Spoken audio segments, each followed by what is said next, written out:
اللہ تعالیٰ قرآن مجید فرقان حمید میں فرماتا ہے وَمَنْ أَظْلَمُ مِمَّنْ مَنَعَ مَسَاجِدَ اللَّهِ أَن يُذْكَرَ فِيهَا اسْمُهُ وَسَعَىٰ فِي خَرَابِهَا۔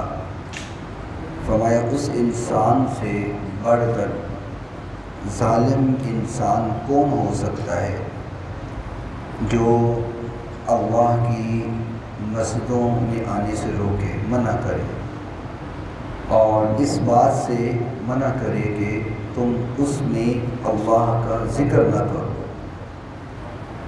یعنی کہ مساجد میں ذکر خداوندی سے اگر کوئی منع کرے تو اللہ یہ فرما رہا ہے کہ اس سے بڑا ظالم انسان اور کون ہو سکتا ہے کہ جو اللہ کے ذکر سے منع کرے۔ وَسَعَىٰ فِي خَرَابِهَا، اور اس میں خرابی پیدا کرے، یعنی کہ مساجد کی ویرانی کرے، مسجد کو ویران کرے۔ تو قرآن مجید کی اس آیہ مبارکہ کے مطابق جو بندہ ذکر خداوندی سے منع کرے اور مسجدوں کو خراب کرے، نقصان پہنچائے، وہ ظالم انسان۔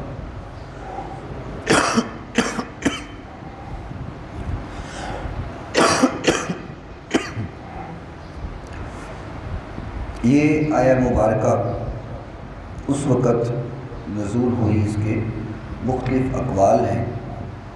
ایک قول یہ ہے کہ بیت المقدس کی بے حرمتی کی گئی،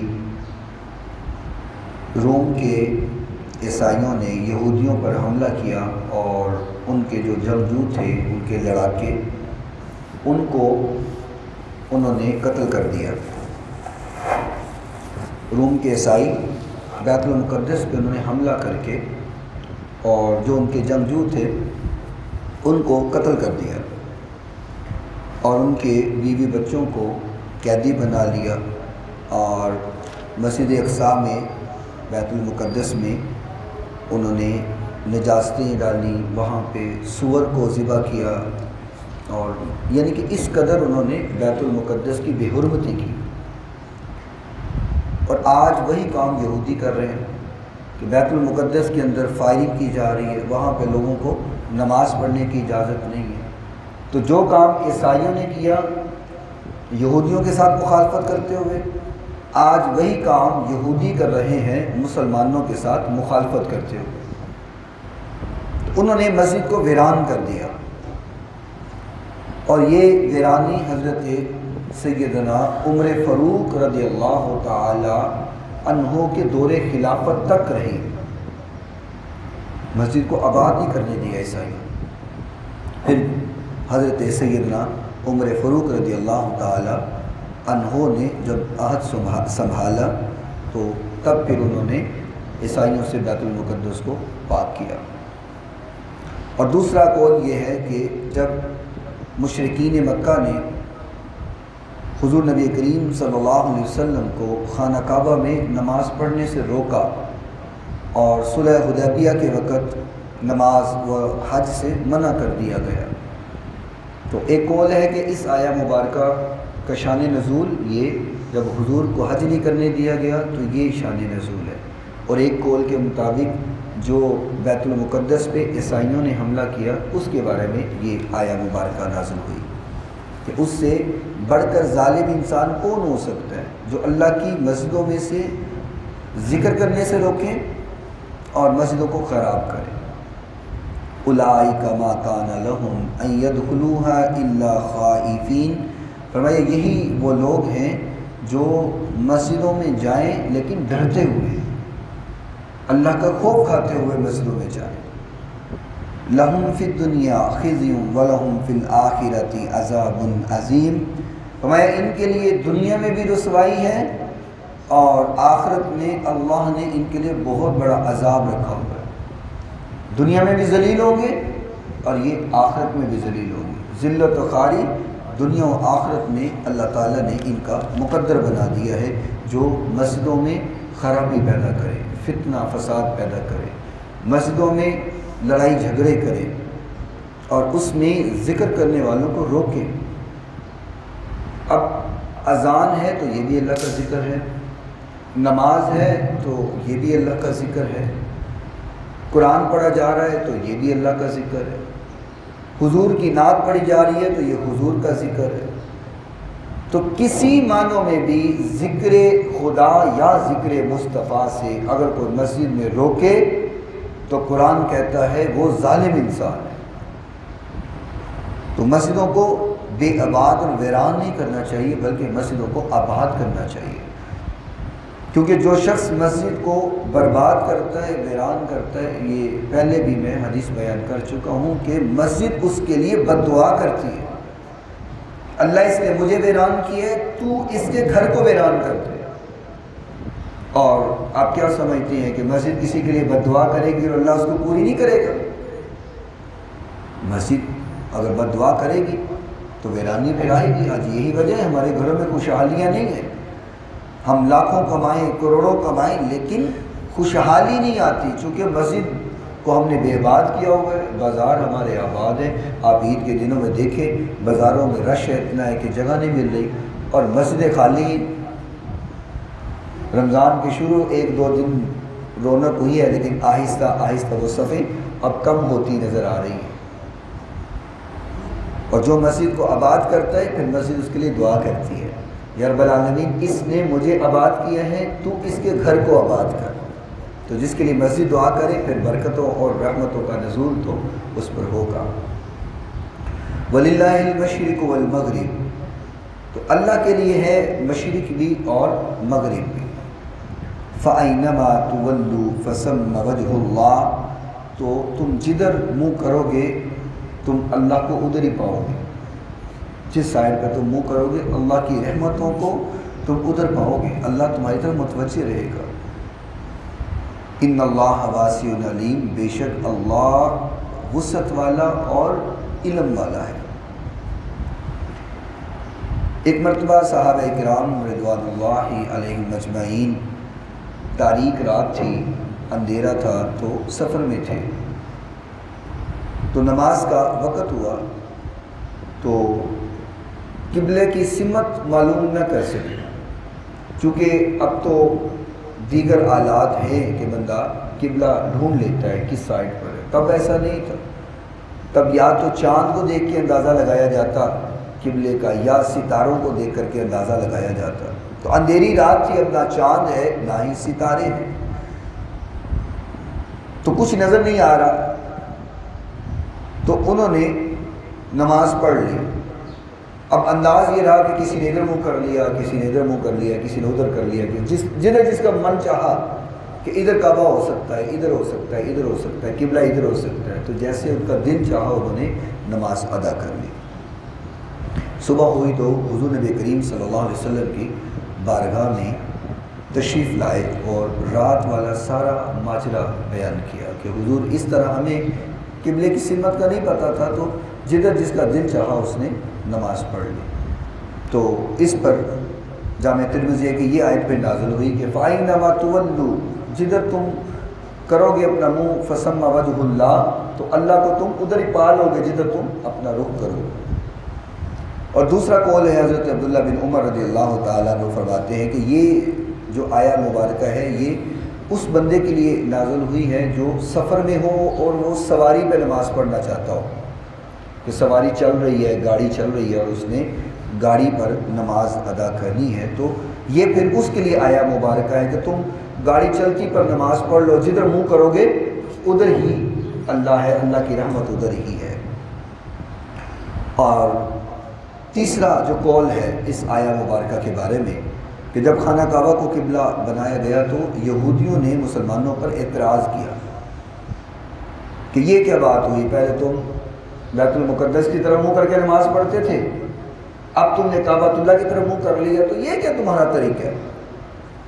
تو اس پر یہ آیہ مبارکہ نازل ہوئی کہ مشرق و مغرب اللہ کا ہے، اور جدھر تم منہ کرو گے اللہ کی رحمتوں کو ادھر ہی پا لو گے، تو اعتراض کرنا تمہارا بنتا نہیں ہے۔ اور چوتھا قول جو ہے اسی آیہ مبارکہ کے بارے میں فرمایا کہ جب آیہ مبارکہ نازل ہوئی کہ ادعونی استجب لکم، کہ تم اللہ سے مانگو سوال کرو اللہ سے، دعا کرو، اللہ تمہیں عطا کرے گا۔ تو حضور نبی کریم صلی اللہ علیہ وسلم سے صحابہ کرام نے پوچھا کہ جب ہم نے دعا کرنی ہے تو کدھر منہ کریں؟ دعا کرتے ہوئے ہم منہ کدھر کو کریں؟ تو اس پر یہ آیہ مبارکہ نازل ہوئی کہ فَسَمَّ وَجْهُ اللَّهِ، جدھر بھی منہ کرو گے تم اللہ کی رحمتوں کو ادھر ہی پالو گے، اللہ تمہاری دعاؤں کو قبول کرنے والا ہے۔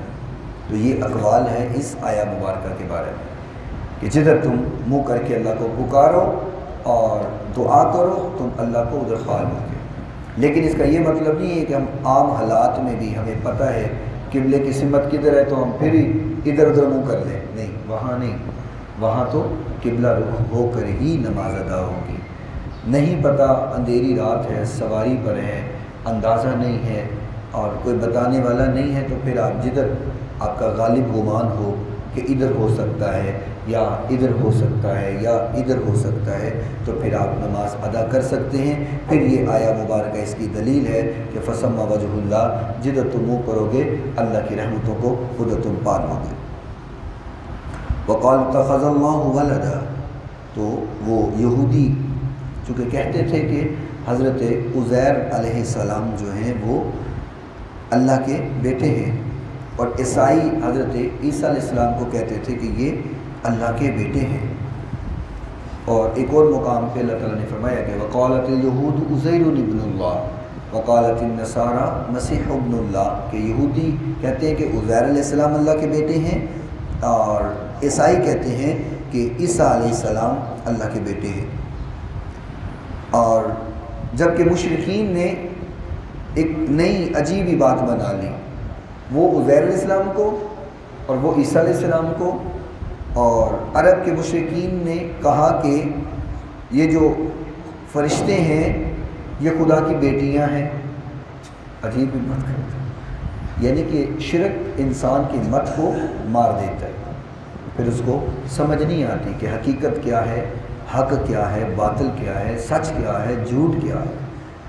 وہ عزیر علیہ السلام کو اللہ کا بیٹا بنایا، عیسائیوں نے عیسیٰ علیہ السلام کو بیٹا بنایا، تو مشرکین مکہ اور عرب کے مشرکین نے کہا کہ فرشتے جو ہیں یہ اللہ کی بیٹیاں ہیں، انہوں نے بیٹیاں بنا دی۔ فَمَا سُبْحَانَ، اللہ پاک ہے، اللہ ان باتوں سے جو یہ باتیں کرتے ہیں کہ اللہ کا بیٹا ہے یا بیٹیاں ہیں، سبحانہ، اللہ جو ہے ان چیزوں سے پاک ہے، نہ اللہ کا بیٹا ہے کوئی، نہ ہی اللہ کی بیٹیاں ہیں۔ بل لہو ما فی السماوات والارض، بلکہ زمین و آسمان میں جو کچھ ہے یہ اللہ کا ہی تو ہے، یہ سب کچھ اللہ کا ہے، تو اللہ کو کیا ضرورت ہے اللہ بیٹے رکھے یا بیٹیاں رکھے؟ اللہ کو بیٹے اور بیٹیوں کی کیا ضرورت ہے کہ جب ما فی السماوات والارض جو کچھ ہے وہ اللہ کا ہے۔ کل لہو قانتون، بلکہ وہ سب کے سب جو ہیں وہ اللہ کے سامنے اپنی گردن کو جھکائے ہوئے ہیں، وہ اللہ کے سامنے جھکے ہوئے ہیں، اللہ کی فرما برداری میں ہیں۔ بدیع السماوات والارض، تو اللہ پیدا کرنے والا ہے آسمان کو اور زمین کو۔ وَإِذَا قَضَى أَمْرًا فَإِنَّمَا يَقُولُ لَهُ كُن فَيَكُونُ، جب اللہ کسی بات کرنے کا فیصلہ کرتا ہے تو یقول لہو، وہ کہتا ہے کن، ہو جا، تو فیکون، وہ ہو جاتا ہے۔ اللہ صرف کہتا ہے ہو جا تو وہ پھر ہو جاتا ہے۔ اور ایک اور مقام پہ اللہ تعالیٰ نے فرمایا انما امرہ اذا اراد شیئا ان یقول لہ کن فیکون، کہ جب اللہ کسی بات کا ارادہ کرتا ہے، ارادہ فرماتا ہے، تو وہ صرف یہ کہتا ہے کن، ہو جا، تو فیکون، وہ ہو جاتا ہے۔ اللہ تعالیٰ صرف اپنے ارادے کے ساتھ ہر چیز کو تیار کرتا ہے، لیکن قربان جائیں ہر چیز اللہ کے کن سے تیار ہونے والی ہے، لیکن جب انسان کی باری آئی تو فرمایا کہ خلقت بیدی، میں نے انسانوں کو اپنے ہاتھوں سے بنایا ہے۔ یہ محبت ہے اللہ کی ہم سے کہ اللہ اگر چاہتا تو کن کہتا، انسان بھی بن جاتے، ہم نے بھی تیار ہو جانا تھا، لیکن محبت کی انتہا فرمایا کہ خلقت بیدیہ، میں نے اپنے ہاتھوں سے اس انسان کو تیار کیا ہے، ہاتھوں سے انسان کو میں نے بنایا ہے۔ وقال الذین، اور وہ لوگ لا یعلمون جن کو عقل نہیں ہے، وہ جانتے نہیں ہیں، لولا یکلمنا اللہ او تأتینا آیہ، تو وہ کہتے ہیں کیوں نہیں کلام کرتا اللہ، ہم سے کیوں نہیں کلام کرتا۔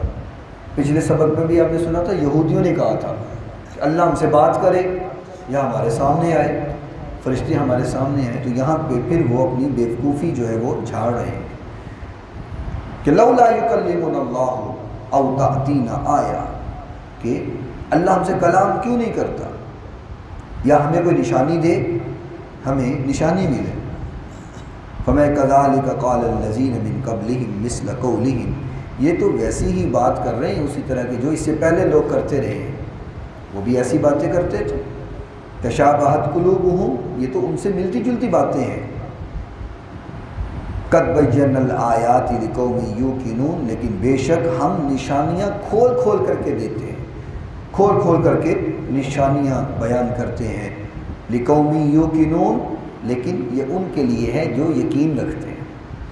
اگر بندہ یقین نہ رکھتا ہو تو اس کے سامنے کچھ بھی بیان ہو جائے، ان کے سامنے چاند دو ٹکڑے ہو جائے، وہ نہیں مانتا۔ اگر یقین نہیں ہے تو حضور کے ہاتھ میں مٹھی کے اندر کنکر کلمہ پڑھ لیں، وہ پھر بھی ایمان نہیں لاتا۔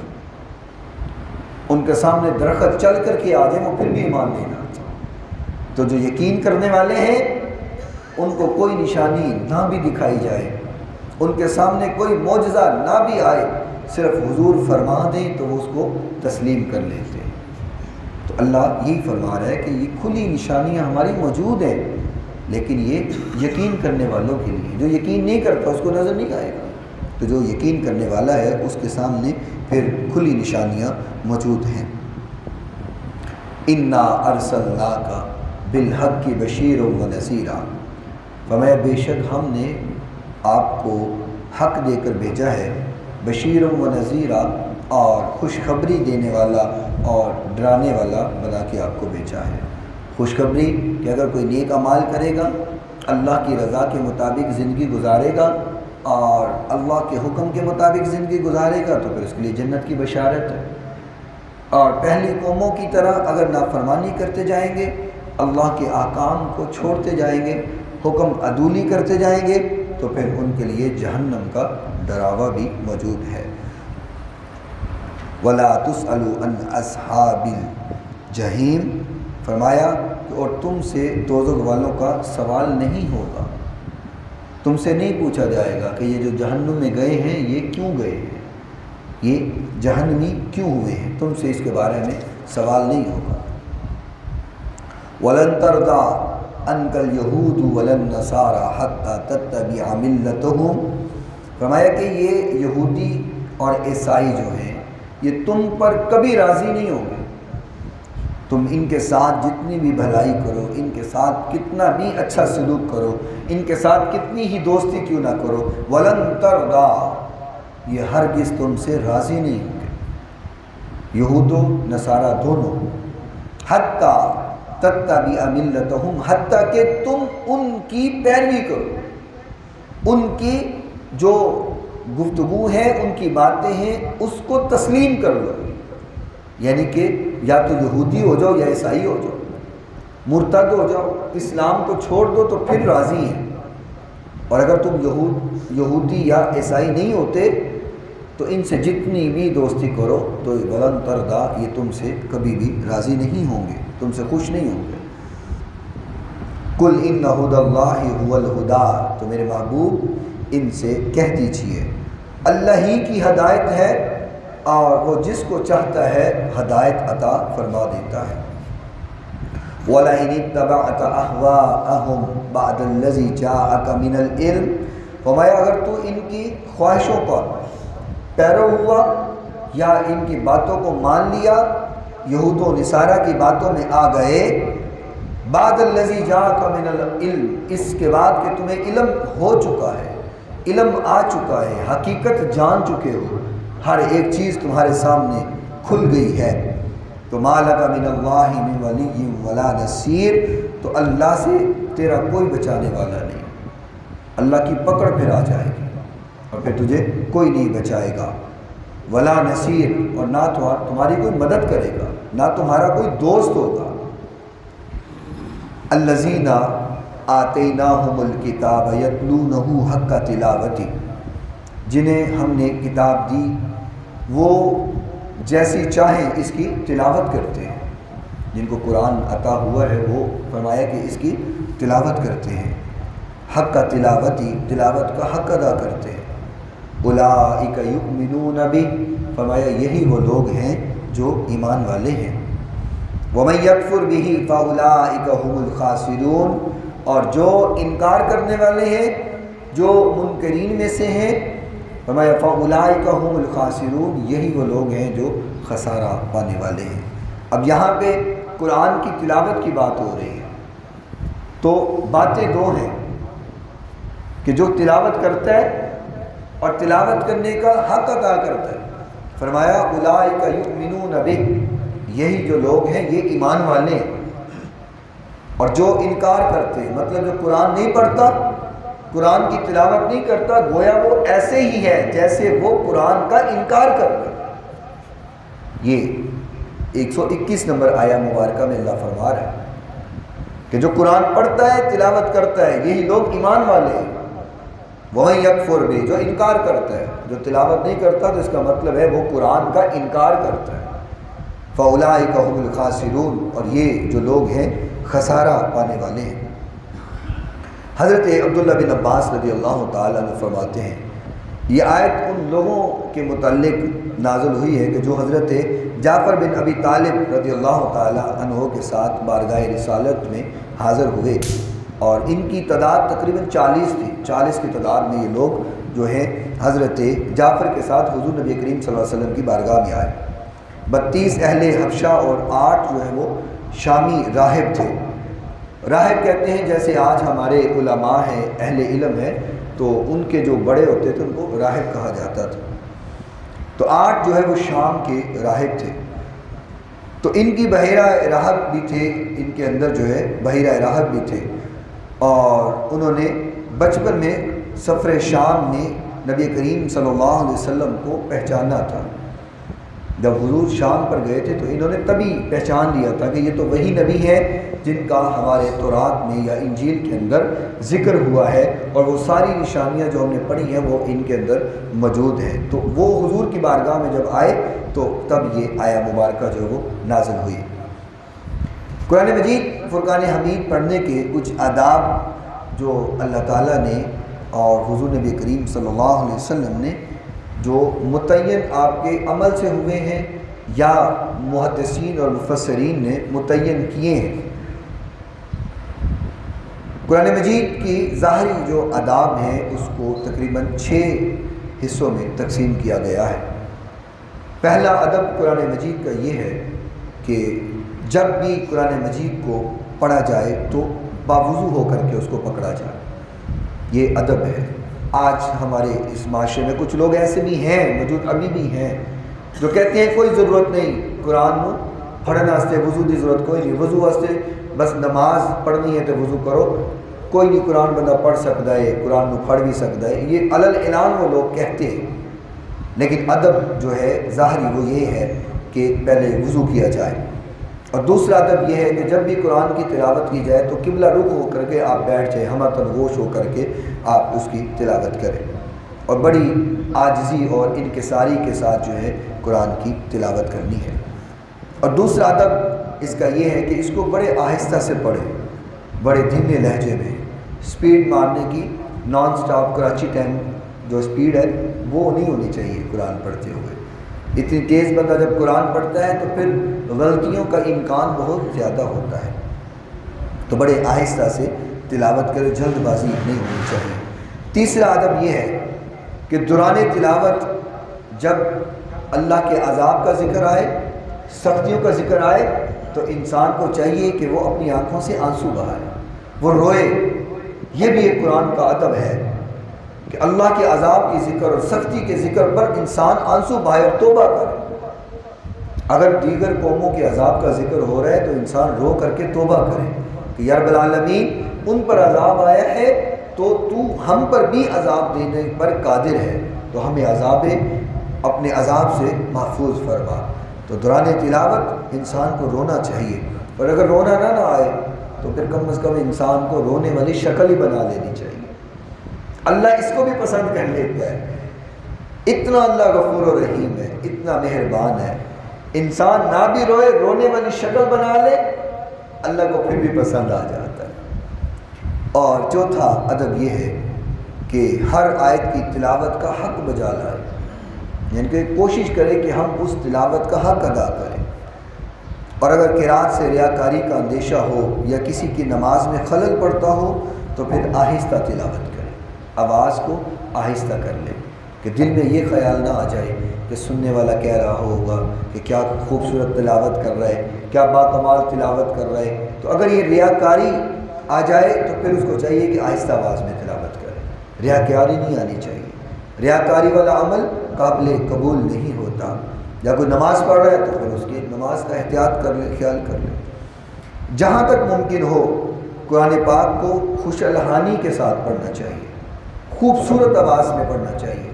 حضور نبی کریم صلی اللہ علیہ وسلم نے فرمایا کہ اس وقت تک میری امت گمراہ نہیں ہوگی جب تک قرآن کو خوبصورت لہجے میں پڑھتی رہے گی۔